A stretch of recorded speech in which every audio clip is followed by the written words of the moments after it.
They're just very, very good at dealing with very strong opponent openings and also just creating your own board pressure. We do grab a Chant of Revenge as well as a Summon Frostback Bear and a Frostbite. And that's going to make our 5. So we are basically just setting up the burn suite. We only have a singular ally, so we don't have a plan to turn on Spirit Burn round 1. And that's quite all right. We don't really need to. Like, if we just make Frostback Bear and make a Hammer Knight, especially in the Ashteki series, where we don't have the whole card pool yet, this is a pretty solid and strong opener that your opponent only has a handful of ways to answer. The one illusion die does make me concerned that potentially my opponent has 2 shadows and or has Fade Away, which could get my Hammer Knight pretty good, but you know, again, you just kind of have to try to deal with that. So we're not going to show the Hammer Knight right away. And so my opponent goes ahead and drops, I missed what the conjuration was. I believe that is a 3-eyed owl.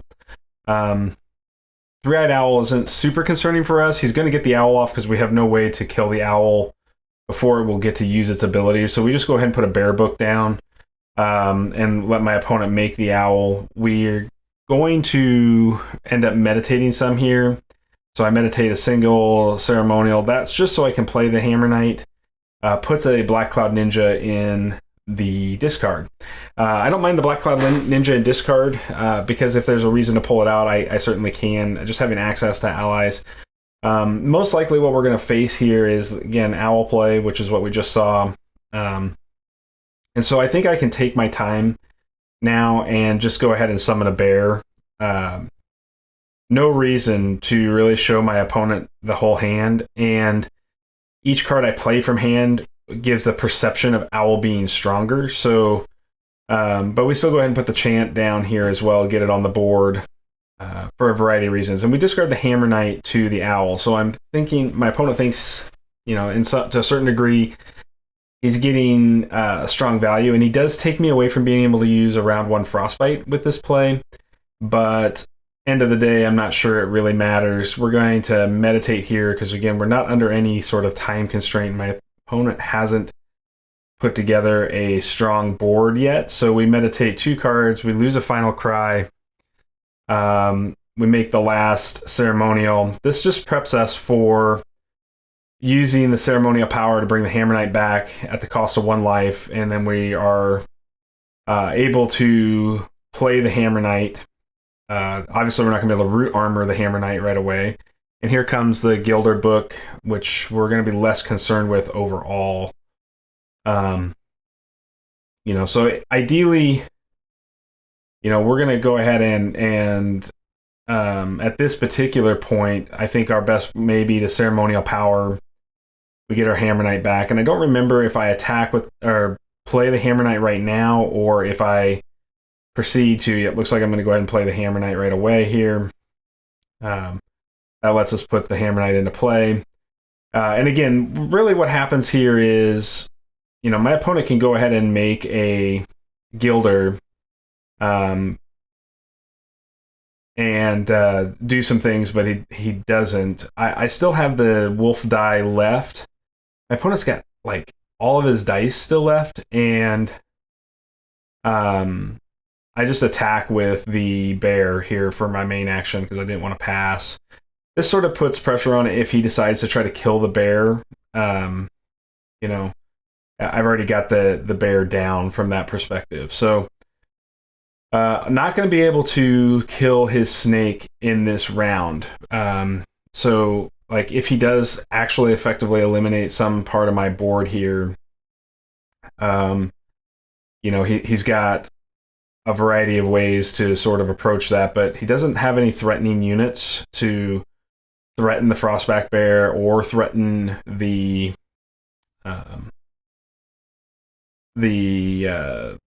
Hammer Knight, obviously with the root armor on it. So he plays an Open Memories. Obviously that gives him a lot of flexibility to pick anything from his deck, and I think he needs to be looking at trying to play something pretty beefy. So the best thing he could do with this dice spread in my mind is, and he opened memory for a Frostbite, which I'm not sure is good enough when you've got a Root Armored Hammer Knight.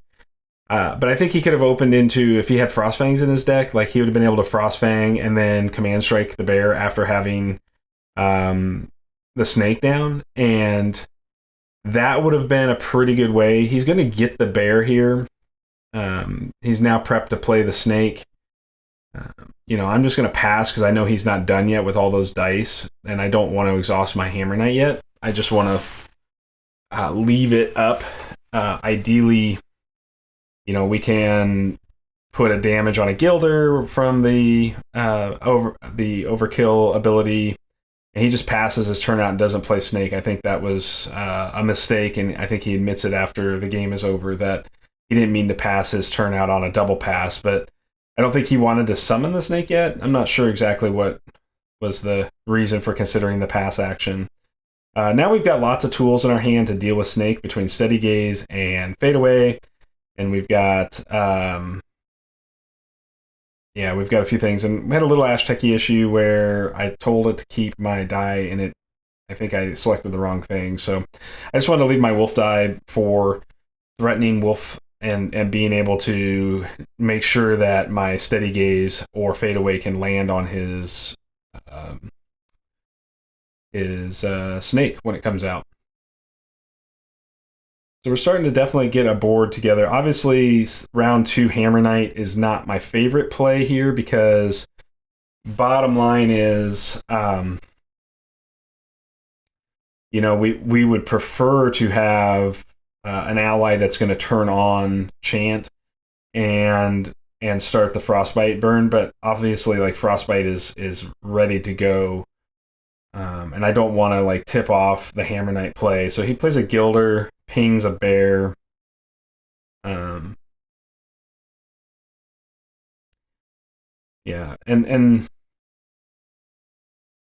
I think mainly we kind of can still pass here. We don't have to actually commit to the board yet. He hasn't thrown enough pressure out, although he can now natural ping and Frostbite ping the bear. So I think we just make an attack here with the bear, because we know that this bear isn't going to live, and so we can either force the Gilder to block or force Maeoni to block. So he chooses Maeoni to block, which I'm fine with because now I have the ability to use my units as snipers essentially for the rest of the game, and we do get a Flash Archer in the discard. I missed the first card.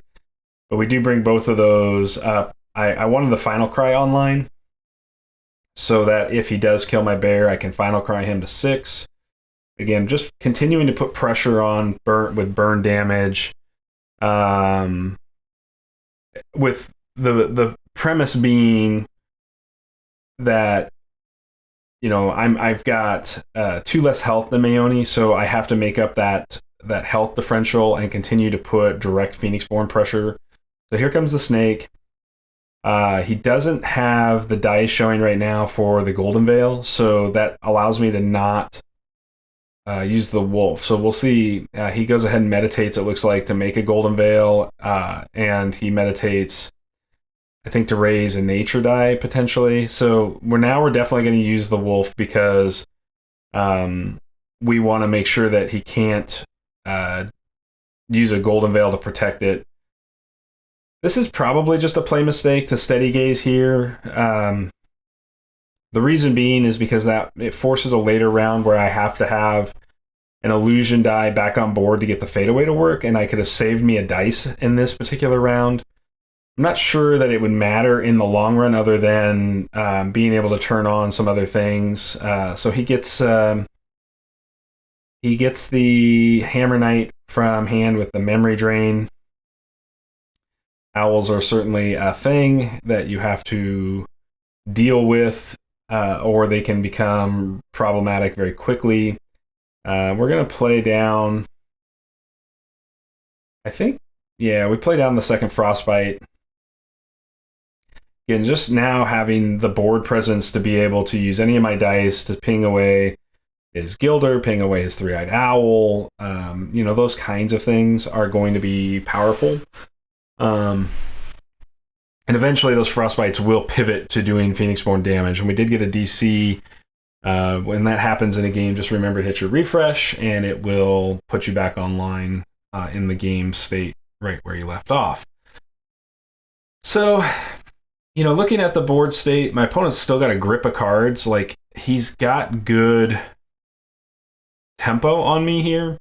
So he makes another Gilder book. Double Gilder becomes a little tricky. Although, to be fair, Frostback Bears are pretty good at getting around this board where my opponent hasn't played anything that's got a big unit value. So if I just have to start using bypass damage and let the Hammer Knight hang back, I can. So we'll see what my play pattern is. I'm just going to, yeah, so I'm just now like committed to just a race of damage. I've got 14 life to go. He's got 17 life to go. I still got a Hammer Knight up. He makes another Gilder. Yeah. So, yeah, I mean, we definitely knew the second Gilder was going to come, and it's going to put... So he's spreading the damage, and what that tells me is that he's got a board sweep in hand. Like, he's got the ability to sweep my Frostback Bears, which doesn't really concern me too much, simply because, you know, I can live off of that. So main thing now is, you know, I think you have a few commitment choices you can make. I just go ahead and put 1 damage on the snake. I want to threaten the Hammer Knight to kill the snake before he sweeps and makes the snake big, or even after he sweeps and kill the snake. Because if he does like a Nature's Wrath, which actually can't Nature's Wrath in this, so it's just a Mist Typhoon. You know, I want to be able to recover from that, and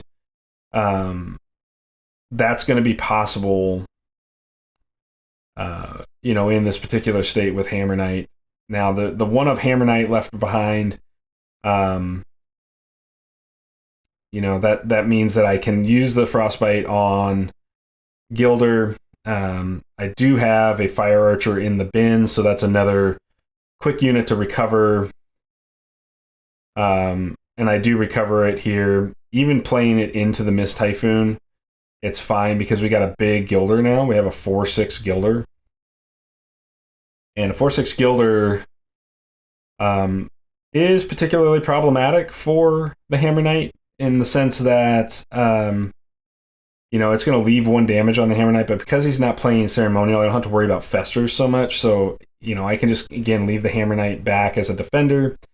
I can let, so he does attack. I let the Hammer Knight counter. Should have countered. I'm not sure why it only took 1.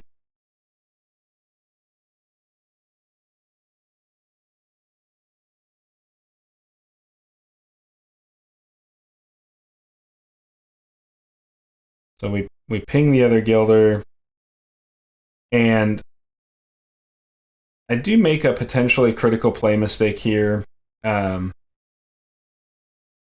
Most likely what I should have done is just committed the Fire Archer to the Massive Growth Gilder.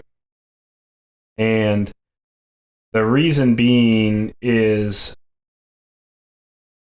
that we would have, I mean, if he wanted to kill the Fire Archer, he would have to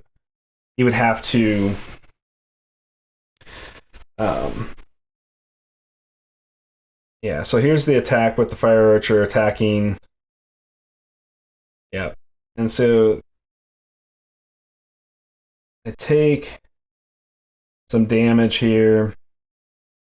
I don't get the overkill off. I mean, it was a pretty critical mistake just from a perspective of, I think I backed the attack out, which is good. Yeah, I definitely did.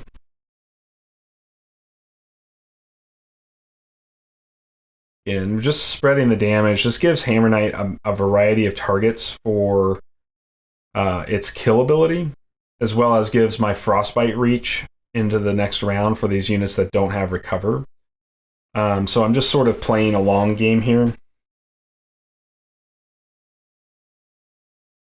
So yeah, he had attacked with his Gilder. Okay, so now I'm going to take the snake. And this was a play mistake because he had a Gilder still standing. And I should have just not made that attack yet. But I did. What I should have done is, knowing that the sweep is almost set up now, he's got the ability to sweep. I could sweep a bear off the field for 2 damage with the Spirit Burn. But, you know, again, the Gilder with the Master Growth is dying. The snake's obviously not going to die this round, but I think we now have a solid enough plan to deal with snake next round with the fadeaway. We can kind of just ignore the snake. And so if we'd have just ignored the snake, the 1 damage from one of the fadeaways, it would have killed the owl. And we'd have left my opponent with just a snake on board, exhausted, going into the top of the round.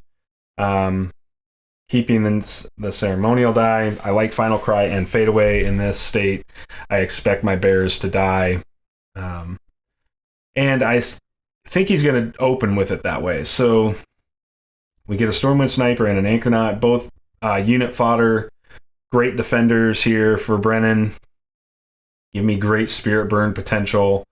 So there's the board wipe we were talking about with the Mist Typhoon. This turns on Chant. Again, so I think knowing that my opponent was going to do this, I probably should have Spirit Burned last turn. I do go ahead and respond with the Final Cry to do 2 more damage to Maeoni, so it's currently a tight race. There's 11 damage to Maeoni's death. There's 12 damage to Brennan's, so we're sort of winning the race. And sort of not. I think we can go ahead and play Anchornaut here into... yeah, we can't fade away because he's threatening Golden Veil. So I think... yeah, we have to... I think if we're going to play Fade Away, we have to meditate and make a wolf die for this round, and then we just have to play Anchornaut and punt, essentially. Yep. Now, my opponent has 4 charm dice, so if he sees this and recognizes the play pattern... so we're going to play Stormwind Sniper. We deal a point of damage. A Conceal 2-1 means that the Mist Typhoon is the only way it's going to get killed by any of his abilities. He can't shoot a Gilder, but he just ice traps me here. That's a good counterplay, especially with my Chant not getting built. That's a... you know, like, he's done a nice job all the way through this point of dealing with my threats, and he's only spent 3 dice. I've spent 3 dice. We're just going to side action. We side action the illusion, so we're going to pass back and see what he plays here. Gilder plays into a 0 board, so I think his best play is to make an owl, but he goes ahead and plays the Gilder here. I think that's probably a play mistake. I think you can just make 3-eyed owls here. You don't have to... you don't have to play the Gilder yet until I put a unit in play. So we're going to shoot that owl dead with the Anchornaut ability. Yeah, there it goes. We're still set up for the Wolf Fadeaway play, but I have to meditate again because we had to... I played the Stormwind Sniper thinking it was a safe play, especially after the Mist Typhoon, and having no more illusion dice, and then we come to find out. So we got 2 Molten Golds in the bin. That's going to scare us out of reach, potentially, of finishing the game. Because 7 more damage does put us in Molten Gold kill range, but we're down to 1 copy of Molten Gold and 9 cards. Pretty good chance we're going to get it. As long as we don't have to keep aggressively meditating, we're going to take him down to 11 here. We're going to fade him away. And again, he still thinks he's safe on Golden Veil because of the double charm setup, and I think he just needs to make those last 2 charm dice to really just get me here. If he's got the veil, then he protects the snake, and that becomes a huge problem for me. So, so some good feedback is if you are facing illusion and you've got removals like what you're looking at, and he played. I'm not sure what he did there. He discarded an ice trap to play something. I don't know. So we roll both of his charm dice down, and then we go ahead and play the fade away. Target the snake. This just ensures the snake is dead. So all the effort and energy went into. Oh, he massive growth the Gilder again, and massive growth Gilder is fine. It forces the Brennan to take damage. And he can play another Gilder into this board if he wants to. I'm definitely down on dice, but I have a lot of just like pure damage now. I have 3 damage on board. I can do 6 this turn. That puts me 1 away from the Molten Gold kill. He can still summon a snake, a new snake, but I have the Hammer Knight, so I can do, if he plays Gilder, I can use double Frostbite on his new Gilder, and risk the kill of the Hammer Knight. So he close combats the Hammer Knight, and now he's got Command Strike on. And this is a play mistake on my part where I should just go ahead and commit the Hammer Knight to attack Maeoni and force the Gilder to exhaust block, because otherwise he just gets a free kill, which is what I gave him. So that was a play mistake on my part, because he would have still been able to kill with the Gilder, but I would have exhausted the Gilder, and then the Command Strike would have been turned off for the round. But I think he Command Strike. Actually, I think he may have close combat Command Strike in 1 round, so that may have been unavoidable in general. So my Hammer Knight goes down. That's a pretty big deal. I don't have any nature allies in this deck, which is something that I think it probably needs. Like, I should probably just play like one of Frostfang. That way, if it ends up in the discard pile, I can use Ceremonial to bring back Frostfang and use it to some value. Because we're kind of in a pinch. We could still play a bear, and probably playing a bear here is just fine. Because Bear would do 2 damage, taking him to 12. He can't play Gilder now. He can still play an Owl. So I think we have to now commit to a plan that involves Bear and Spirit Burn to do as much damage as possible. Yeah, because you can see I'm just looking to see, can I use Ceremonial Power to any effect here, and I can't. So I think the best thing we can do is just go ahead and play Bear. That's going to give up. And see, I think this part here is a mistake, because if I'd have left one of the nature dice up, I could have used the natural ping if I wanted to.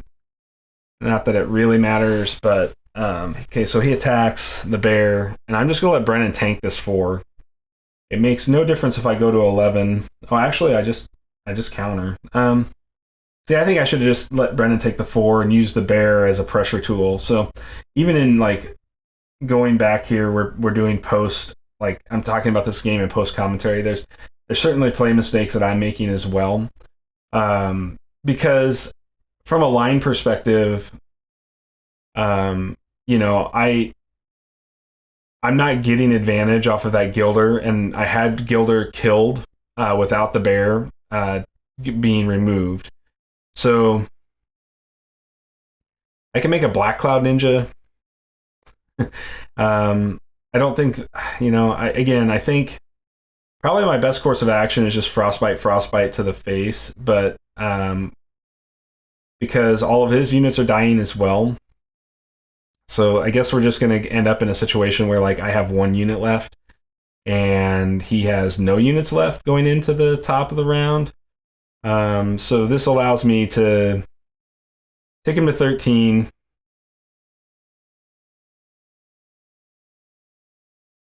If I have the Steady Gaze up for another threat, we now have Molten Gold in hand. So I got to get to 17 here. And so the main way I can get to 17 that I see is to play Frostback Bear. knowing my opponent's probably going to make a Gilder or make an Owl. And so I can attack for 2. That takes him to 15. If he doesn't kill the Anchornaut, that takes him to 17, and then I win the game on Molten Gold. So we do get there on that play line. And I don't think he's got enough time to recover from it now. The main thing is probably could have been safer. Again, I'm just threatening the wolf. There's a couple of reasons I threaten the wolf. One, he starts thinking, okay, well, crap, he's got more removal. If he's got more removal, and this game isn't going to end here, because to be fair, he's 7 away, so I mean, he could be not convinced that this game is over yet. And so he has to commit to meditate here. So I just make him discard 2 by meditating one of my own. And he proceeds to play the snake, and then he's going to make this meditation, and he'll meditate 3 now because of the snake play. So a couple of things to note here is that would take my opponent's draw deck down quite a bit. I mean, even if it comes from hand. So he drops a Molten Gold, drops a transfer, drops a Mist Typhoon. He does figure out that this is now the time to make sure that he overloads, but because the snake can't block the bear, we do get the damage in we were wanting to get in. And then we can just go ahead and Brennan Spirit Burn the Anchornaut like we were talking about. We'll target Maeoni, and he's now within lethal range of the Molten Gold. So that's going to be the GG. I think number 1, obviously, if my opponent had played his entire first round out, things would have been potentially different. And number 2, I think I should have been a little more proactive with Spirit Burn when I sensed the sweep coming, and when I saw that he had a large enough threat in a Massive Growth Gilder, I should have forced the attack with the Hammer Knight that was root armored, knowing that he now had enough power on board for the command strike and the close combat to finish the root armored knight off. So that would have been at least 3 free damage if he still wanted to play that pattern. And if not, then it would have shut the pattern down completely. And the Rune Armored Hammer Knight would have lived. So just a few things to keep in mind there when you're playing these kinds of games. You have to think about all your play patterns and all your opponent's outs, as well as your own outs. And again, that's when I just made the shift to damage on Frostbite, because I just knew I needed to race him, and Frostbite gave me the race capability. So that's going to do it for round 1. I appreciate you checking out the tournament. Obviously, Ashteki is a very powerful set of tools for players to experience the game with.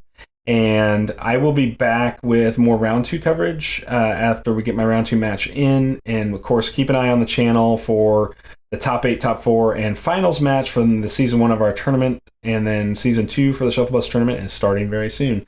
Thank you, everybody. Appreciate it. I hope you all have a great day, and we'll see you soon.